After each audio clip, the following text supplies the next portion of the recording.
All right. You know, we're all a little intimidated. We should just admit it, right? But we are wanting to go back because we are experiencing you as the senior divas you are now. But at the time of the Freedom Rides, you were students. Many of you were newlyweds. Some of you were still under the care and protection of your parents. So I'd like to ask you, when you first just made the decision to go, who were you most afraid to tell? Aunt Helen? Yes, ma'am. I wasn't afraid to tell anybody.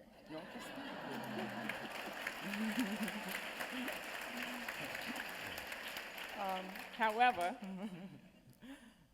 I did have to, Bob and I did have to call our parents and let them know that we were going. We went toward the end of the summer, and the Freedom Rides were in the news beginning in May. And so we had been recruiting others to go, and we made sure they got there, and we went with the last group from California. And the night before we left, we called our parents, and they were kind of silent on the other end of the line.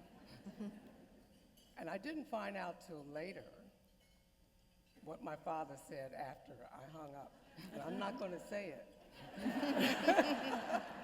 I can't say that in public. But they understood.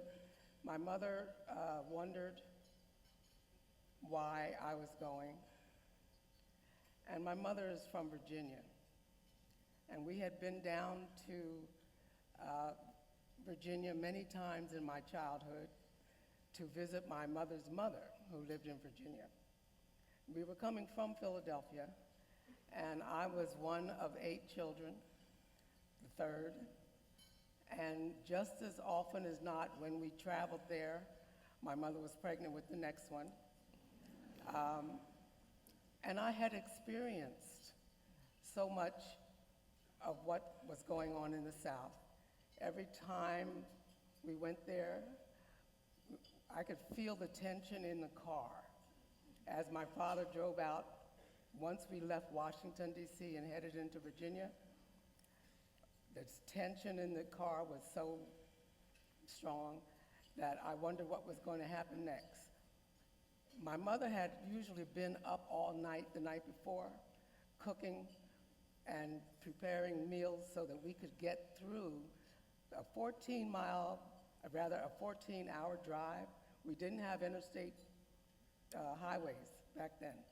And just so she was up late at night, just so that we could have something to eat, because we couldn't stop. We couldn't be served anywhere on the way down to see my grandmother. And once you got there, there were all these signs around that said you can't go here and you can't go there. And I know this is a long answer to your question, but when I told my mother I was going on the Freedom Ride, she said, "Why do you have to do this?" And I said something that I was sorry for as soon as I said it. But I said, "Mom, if you had done something, I wouldn't have to." But what I didn't know was that my mother had done something, because she no longer lived in Virginia. She had migrated. She was one of those 6 million people who had migrated out of the South and gone to Philadelphia and points north because she wanted a better life for her children. And I understood that later, but I didn't understand it then. But like I said, I wasn't afraid to tell her, because I was 28 years old and I didn't have to tell her. all right. But I respected my parents, All right. and I told them. And Bob's mother was also kind of quiet on the other end of the line. Okay. She was in Philadelphia too, and we could hear her beginning to cry.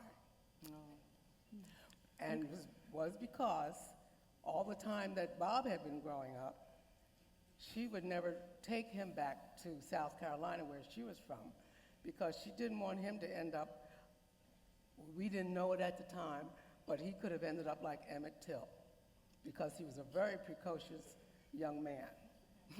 And so, frankly speaking, if I may, I've got all my family, my sisters and brothers sitting over there, and my husband. Can they stand up? Okay, they can, sure. There they are. All right.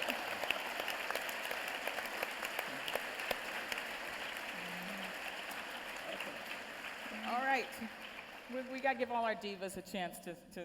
What about you, Miss Pauline? You'd already been active in the sit-ins, yes? Well, and there's something that I'd like to tell you that we were active in that nobody gets to hear too much about. We didn't just stand in at the theater, but we also did work-ins. We had a large contingent of students who went to neighborhoods that were a little depressed, and we made repairs on houses. We fixed screen doors, and we just loved the community in more ways than one. So that's something that you might enjoy knowing.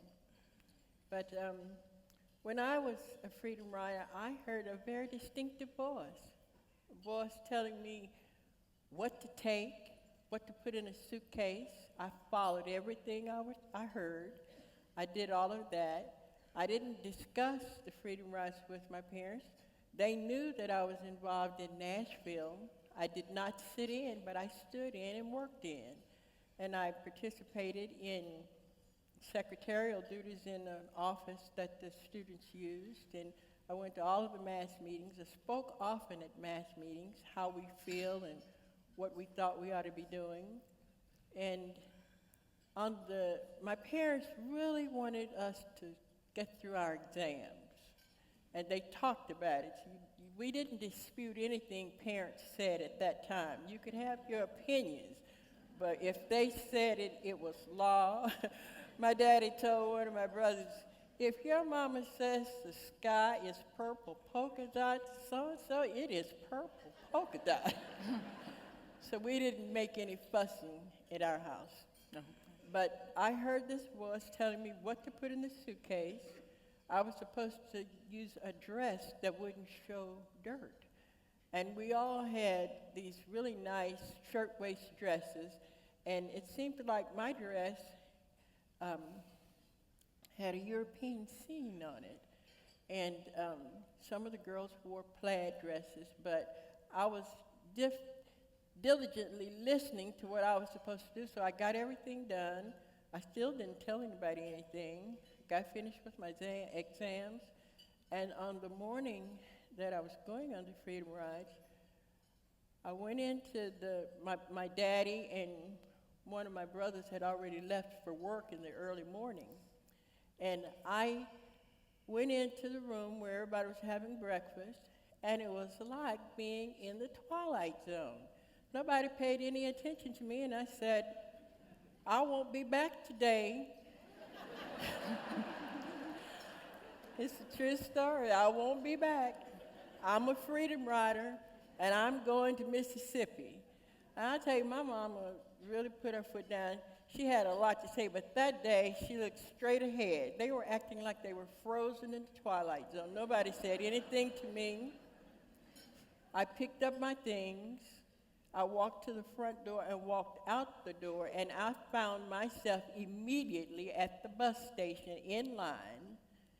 Someone said to me, Pauline, you're the spokesperson for this group. I thought, my goodness. I was given a ticket, and I got on the bus, and I only knew one young man, Larry Hunter, is the person that I knew who was on my bus, and off to Mississippi we went. Okay, all right, thank you.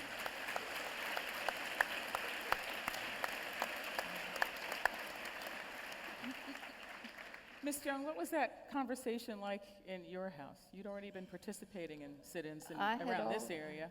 I had already been participating down in Durham, which was the second city to have sit-ins, and then when I came up to D.C., the folks in Durham said, check out what they're doing out at Howard. We haven't heard anything lately.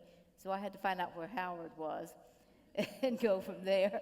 And they were planning sit-ins, so I got involved in that and all the activities that Howard Group had.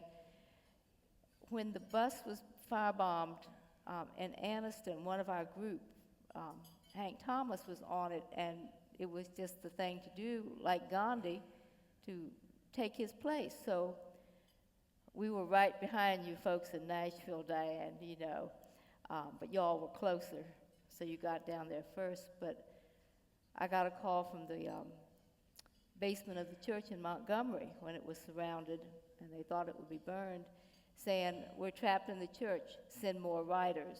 So we did. We kept coming from D.C., and I got a letter in jail from my father saying, I was rather surprised to hear on the radio this evening that you are in Jackson.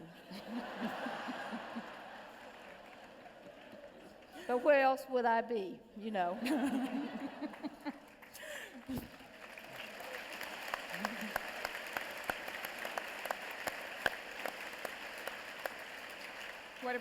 What about you, Miss Catherine? You were a how can we put this? You were a hungry for excitement, as I recall it, because you volunteered for the Nashville ride on May 18th. The ride was interrupted by Bull Connor, who escorted you all from Birmingham to Tennessee and then left you there in the middle of the night. You told him, we'll see you back in Birmingham by high noon. You returned 2 days later for a second ride to Montgomery, where you encountered rioters from which you narrowly escaped. So what was that phone call like home? What was what? Phone call like when you made that phone call home? Well, now my mother would say when people would ask her about me and participating in the movement and whatever else that I was doing before the movement, and she would say, well, you all, you know, she came feet first. And say, I've been kicking ever since. So that left foot was out 2 hours before I was born. And so I had to call my mother, if Diane remember, and ask her to invite Lucretia Collins home, because I lived in Birmingham, and we went to see our dormitory, our not dormitory matron, the matron of the women advisor. And she knew that we were serious, and she didn't try to stop us, but she tried to figure out a way that she could get us off the campus legally, although they still put us out. And she asked me to have my mother to invite Lucretia to visit me, so we got out for the campus legally. But now, I had been arrested for about 4 or 5 times before that. Even in Birmingham, I had been arrested once. And there was no fear with me, and there was no fear with my mother, because she knew that I had always resented the condition that we was living under there in Birmingham. And I'm originally from Birmingham, and my family came out of Selma. As a matter of fact, we still have the property that my grandmother's father left. So we have strong roots there in Alabama. And I can remember when I was about, I guess from 5 years old, my mother would always take me to town to shop, and I would always be hungry as soon as I got off the bus. And how far we had to walk to get a sandwich. And I resented that, and I resented her having to pull me in front of her when white people would approach us, so they wouldn't bump me. But then when I was in the 5th grade, I had to go across town to school. No school buses. And I was by myself, and when white people would approach me, I didn't step aside. So we just bumped. So I tell everybody I have been bumping white folks for a long time. Maybe if I had been a boy, I wouldn't be here. I don't know. You can bump me anytime. But I was nonviolent on the, Yes. I know you are. I know you are. and the movement. Diane Nash, it's your leadership skills are truly legendary. I don't know what to call you, field marshal, godmother, sergeant major, of these rides, and but you're not as big as a minute. You know what I mean? That's what's sort of funny. I thought you were going to be 7 feet tall when I met you, and here you are, just as big as a minute. And I am not the only one to have apparently underestimated you at first. I just want to play a short clip from the PBS documentary where the White House got wind of what you were doing, and they were not pleased. That's true. They were not pleased. So let's play that clip.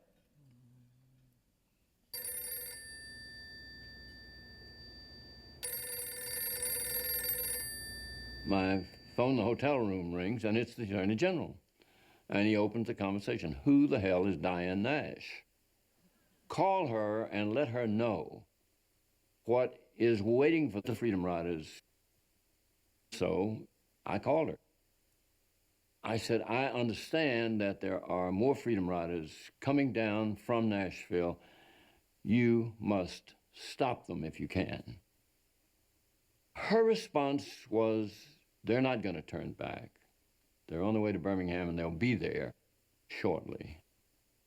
You know that spiritual, like a tree standing by the water, I will not be moved. She would not be moved. And I felt my voice go up another decibel and another, and soon I was shouting, young woman, do you understand what you're doing? You're going to get somebody, do you understand you're going to get somebody killed?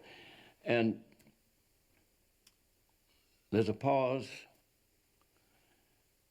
and she said, sir, you should know we all signed our last wills and testaments last night before they left. We know someone will be killed, but we cannot let violence overcome nonviolence. That's virtually a direct quote of the words that came out of that child's mouth.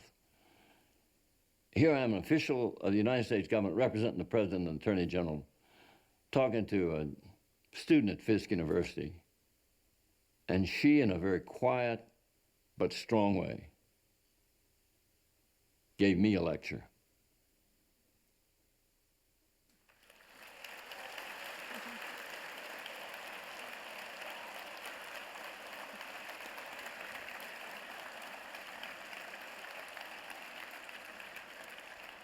So I can't think of a way to make the question interesting, but I think we all want to know, where did it come from? Where did the courage come from and the conviction? You know, in Nashville, we were fortunate because Reverend James Lawson, who had been to India and studied Gandhi's movement firsthand, was there and educated us in nonviolence. And we really took seriously trying to create a beloved community. One of the things that we frequently did when we got ready to have a demonstration or to do something was to say and really mean, is this the loving thing to do? So I think the group in Nashville was very melded together and felt very committed to each other and very strong. And so I reflected the group, I think. I'm not sure, though, how many of us faced with a phone call from the Attorney General of the United States as a student at sophomore, were you? Sophomore? Yes, sophomore. Sophomore in college would have had the presence of mind to set him straight. When I talked to Mr. Sigenthaler, I was already frustrated because I had called the Justice Department in Washington. And of course, the Kennedy administration wanted the Freedom Rides to stop very badly. And they kept saying, you don't understand, somebody's going to be killed. And I said, we do understand. And they just ignored the fact that I said we understood and kept on. So I was already frustrated when I talked to Mr. Siegenthaler. So, but you know, history is very important. But history's most important function is to help us cope with today and with the future. And I know we have very limited time, so I always, in combining the history, I like to make observations about today. Well, that's where we're going to go next. So why don't you just take it from there? Because that Okay. was going to be my question to the next question to each of you, because we only have a little bit of time. I had already been warned by my divas that Miss Pauline said, listen, I'm from Alabama, and Miss Catherine is from, Tennessee. I'm from Tennessee, and Catherine's from Alabama, so you can just forget your 30 minutes, and it's going to be what it's going to be. So I've already been warned, but that was going to be my next question. I was going to hope to conclude there is there a bus we should be getting on now? So You know, take it from in there. the 60s, we did not know that nonviolence would work. But now, 50 years later, we know that it does.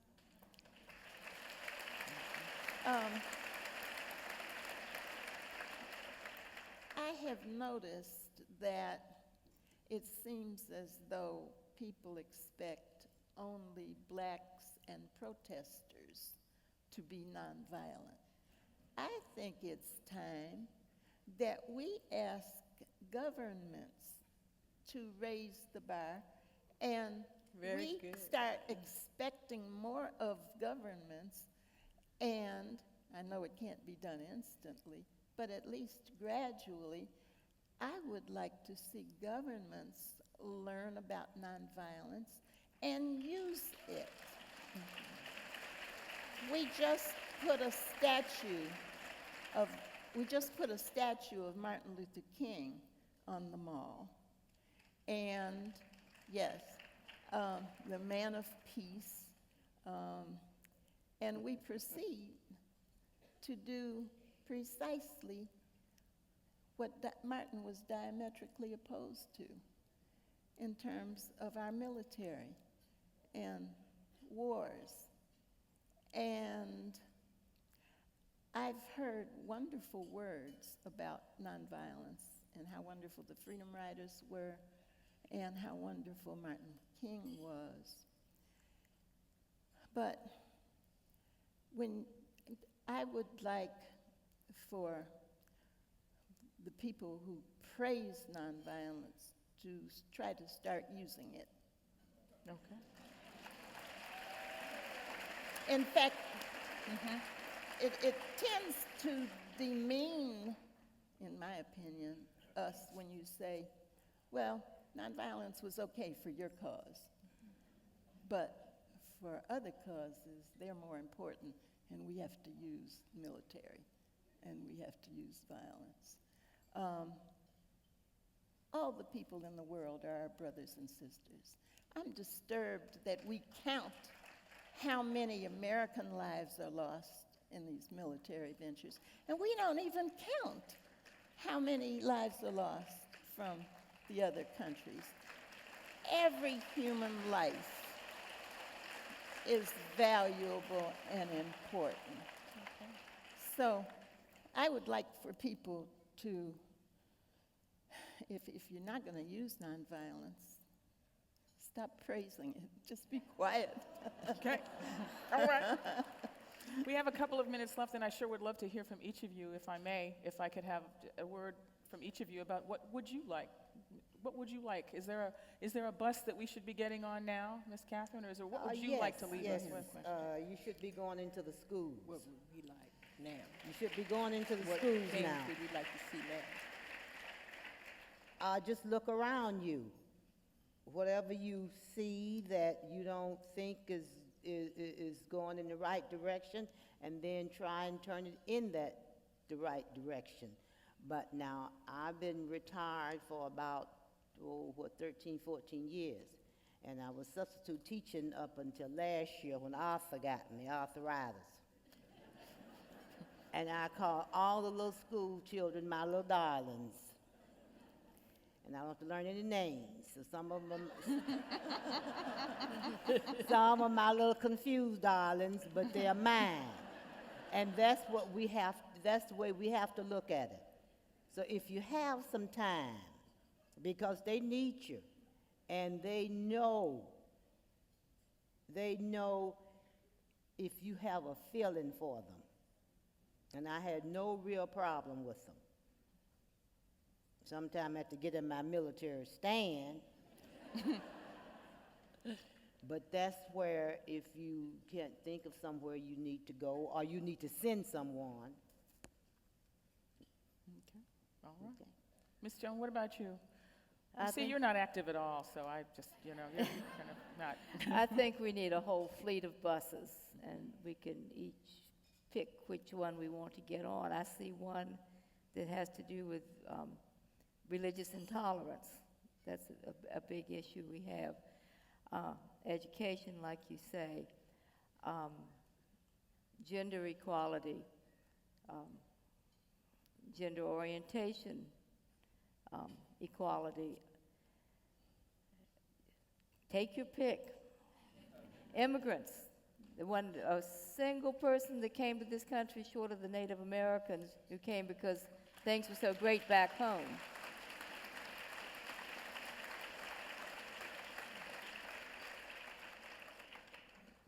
So I bloom where I'm planted. I work on whichever one's in front of me.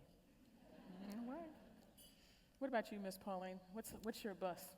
Well, my bus is a lot of things, but I'm concerned that our youth are not getting the best attention that they can be given. There are so many children and teenagers and young adults who are providing a great service to this country, and nobody ever talks about it. All we can talk about is the things that are so unpleasant. But why don't you go to some of the schools? We have a Freedom Rider here tonight who has a school right here in D.C. He takes the child as soon as they're potty trained and they're ready for college when they're 14. We have, not too long ago in Atlanta, we were honored, and greatly so. And the children who provided the jazz at that program were from the Gene Young School.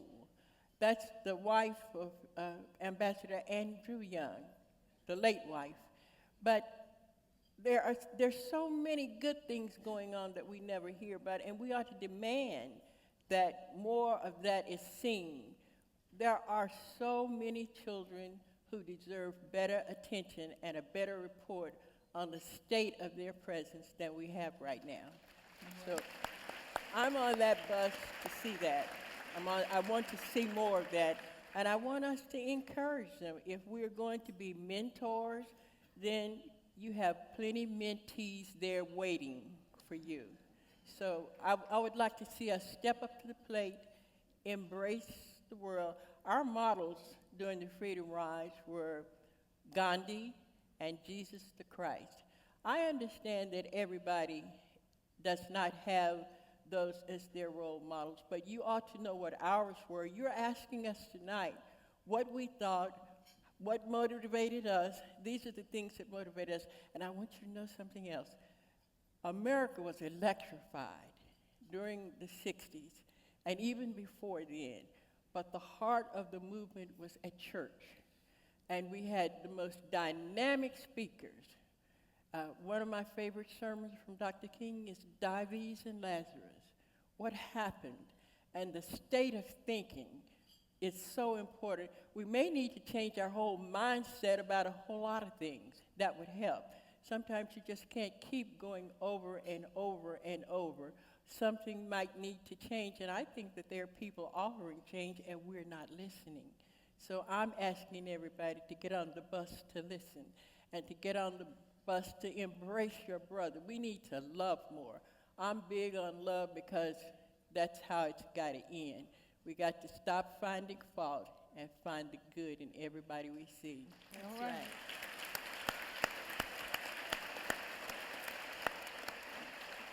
All right, Miss Helen. Can you standing ask the between- question again?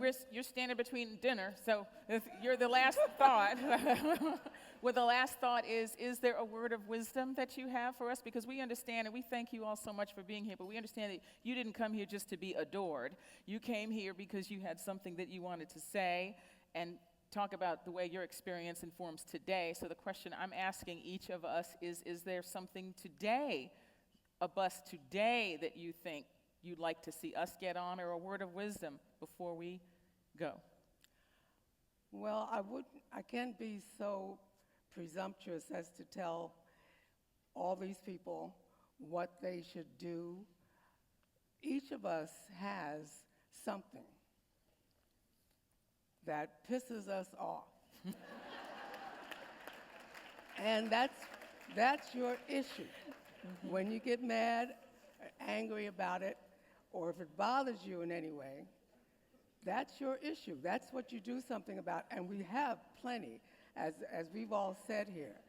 There are inner city schools, children at risk, all kinds of inequalities with women and minorities, and I agree with Pauline, though.